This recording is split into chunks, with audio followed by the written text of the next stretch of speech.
O'g'lim, keyin ham yoningga olsang bo'lardi. Ishlaring yurishib qoldi, mana Xudoga shukr.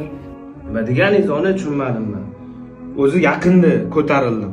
Hozir men buni ishga olsam, meni oldimda ishchilarim, qo'limdagi ishchilar nima deydi? Tanish bilish qotdi deydi hammasi. Topsam o'zi boshqa ish. Mayli bolam, akangdan xafa bo'lma. Xafa emasman. Akam-ku.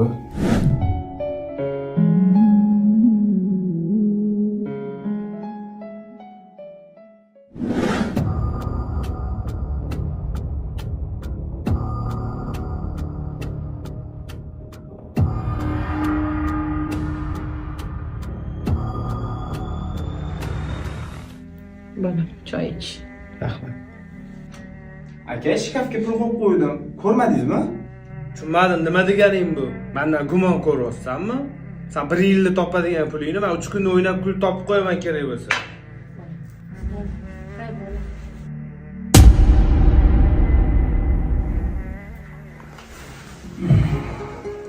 Ha, bolam, tinchlikmi? Nima bo'ldi?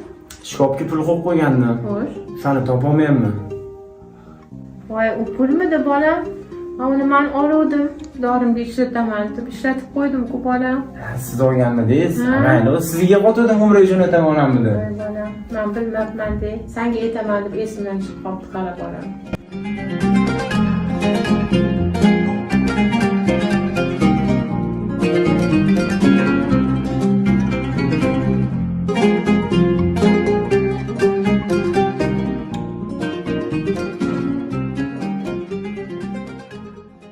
Aka, tinchlikmi?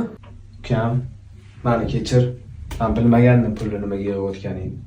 Aka, pul kerak bo'lsa, mendan so'ramaysizmi? Qayerdan bo'lsam topib berardim sizga, aka. Ukam, sen yosh boshing bilan menga katta ibrat berding. Shu mashinani olganda sen haydab yurgan, menga ishxonadan yangi mashina berishyapti. Aka, rahmat kattakon.